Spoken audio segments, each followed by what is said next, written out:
बिस्मिल्लाहिर्रहमानिर्रहीम अस्सलाम वालेकुम।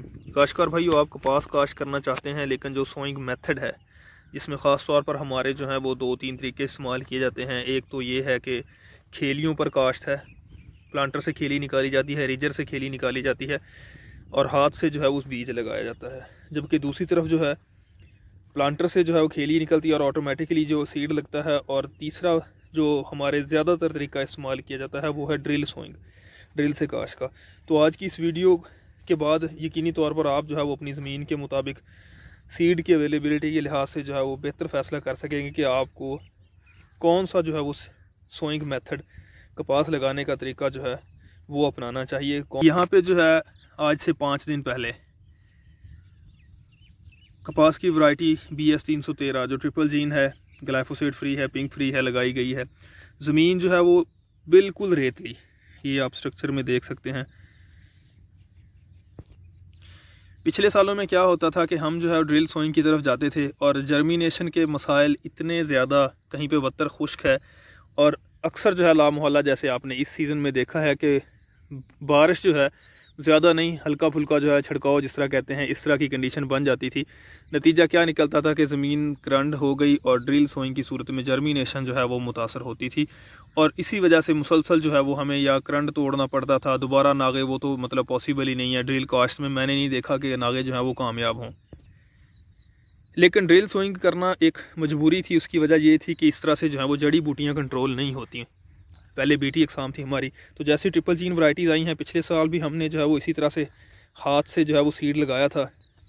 और लेकिन रिजेस जो हैं वो हमने प्लांटर के साथ बनाई थी। 2 फुट चौड़ी जो है वो खेल निकाली थी हमने और उसके अतराफ़ में जो है वो सीड लगवाए थे।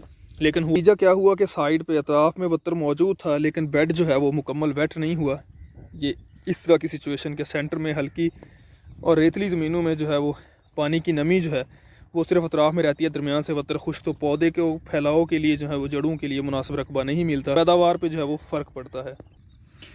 तो इस सीज़न में हमने क्या किया कि रीजर के साथ खेलियाँ सिर्फ 2 फुट के फासले पे, जिससे क्या होगा, एक तो पौधों की तादाद बढ़ जाएगी और दूसरा जो है वो रीजर से निकली हुई खेली आप ये देख सकते हैं कि यहाँ पे बत्तर जो है वो तकरीबन मैच हो जाता है दोनों अतराफ़ से। तो क्या है कि पौधे को फैलाव के लिए, खुराक के लिए जो ज़्यादा रकबा अवेलेबल होता है और इस तरह से हल्की रेतली ज़मीनों में भी आप खेलियों पे कपास की काश्त कामयाब तरीके से कर सकते हैं।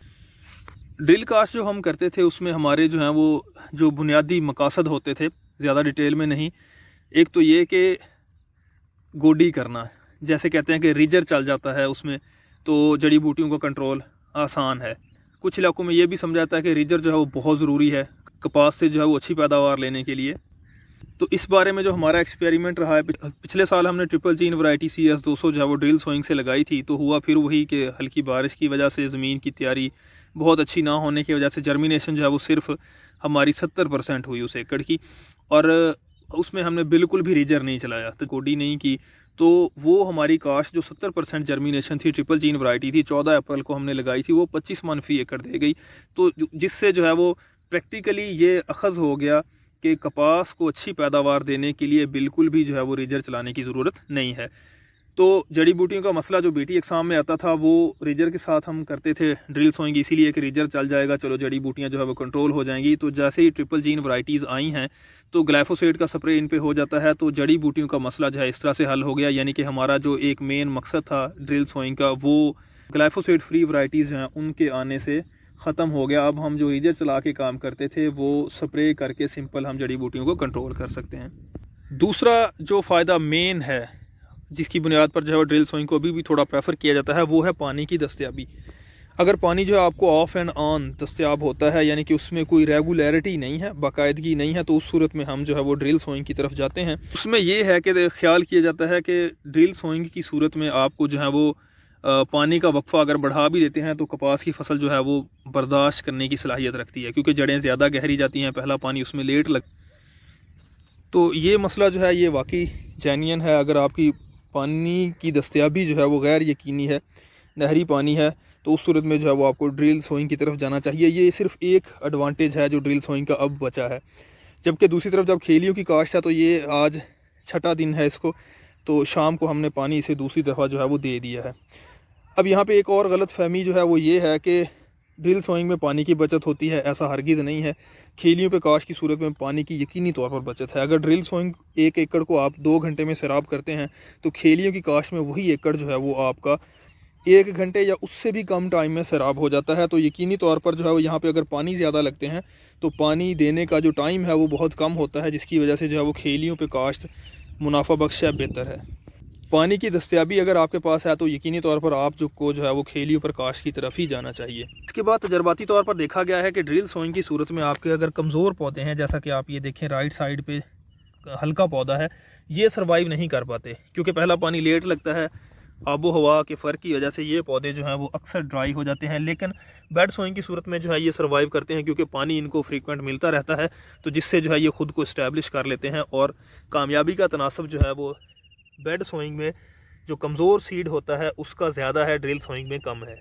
उसके बाद जो है ड्रिल से अगर आप काश्त करते हैं तो अगर कहीं पे नागे हैं, जैसा यहाँ पे आप देख सकते हैं, तो वहाँ पे जो है वो नागे पुर करने के लिए कोई प्रॉपर स्ट्रेटजी नहीं है और वो नागे जो हैं वो 90% कामयाब नहीं होते। बेड सोइंग की सूरत में जो है वो आप नागों को कामयाबी के साथ 100% ना सिर्फ जो है वो गाँव को यकीनी बना सकते हैं, बल्कि बेड पे लगे नागे जो हैं 100% कामयाब हैं। इससे फ़ी एकड़ आपके पौधों की तादाद जो है वो मेंटेन रहेगी और कपास की अच्छी पैदावार के लिए पौधों की तादाद का पूरा होना इंतहाई ज़रूरी है। हल्की और दरमियानी ज़मीनों में जहाँ पे ढलवान ज़्यादा हो वहाँ पे आपने रिजेस बनाते वक्त एक ख्याल ज़रूर करना है कि जैसे पानी आपका पहले लग रहा होता है, क्योंकि हम ढलवान रखते हैं ख़ासतौर पर हल्के दरमियाने रकबों में, तो वहाँ पे अगर आप उसी रुख पे जैसे आपके पहले क्यारे थे उसी पे अगर खेलियाँ बना देंगे तो आपको पानी लगाने में काफ़ी दुश्वारी होगी। पानी जो है वो फौरी बह के जो है वो अगले सिरों तक चला जाएगा और नतीजतन जो है जहाँ से आपने पानी लगाना शुरू किया है वहाँ पे मॉइस्चर की कमी होगी, जो ना सिर्फ जो है वो जर्मिनेशन के मसाइल का बायस बनेगी बल्कि पौधे की ग्रोथ भी सही नहीं हो सकेगी। तो ऐसे में एक ही कॉन्सेप्ट ज़िम्मेदार के जहन में आता है कि लेज़र होना ज़रूरी है खेलियों की सूरत में। ऐसा हरगिज़ नहीं है। आपने सिंपल जो है वो करना क्या है कि एक छोटी खाली वाटर चैनल जो है वो खेत की दूसरी सिमत में बनाना है और आपने खेलियों का रुख जो है जो आपके क्यारों का रुख था उसके उलट कर देना है। यानी कि अगर आपका पानी पहले जो है वो मशरिक़ से मगरिब लग रहा था तो आपने खेलियों का रुख जो है वो शुमाल से जनूब करके एक छोटा वाटर चैनल बना के जो है पानी की फराहमी उस तरफ से उसको दे देनी है।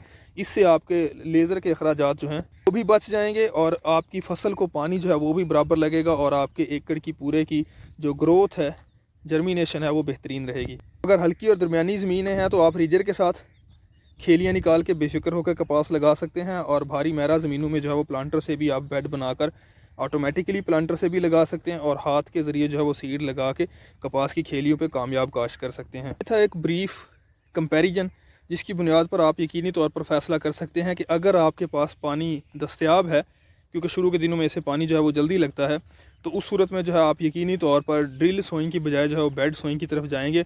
ये मैटर नहीं करता कि आपकी ज़मीन कैसी है या ढलवान है या नहीं है। बेड सोइंग जो है वो ख़ास तौर पर ट्रिपल जीन वैरायटीज़ जो कपास से अच्छी पैदावार लेने के लिए बहुत ही अहम हैं, उनकी काश की सूरत में आपको यकीनी तौर पर जो है बेड सोइंग की तरफ जाना चाहिए। सीड रेट जो है वो आपका ड्रिल में अगर आप 8 किलोग्राम डालते हैं तो बेड सोइंग की सूरत में 4 किलोग्राम जो फ़ी एकड़ एनफ होगा। तो उम्मीद है कि आज की वीडियो जो है सोइंग मेथड के हवाले से आपके लिए जो हेल्पफुल होगी। मज़ीद इससे रिलेटेड आपका कोई क्वेश्चन हो तो आप कमेंट बॉक्स में पूछ सकते हैं।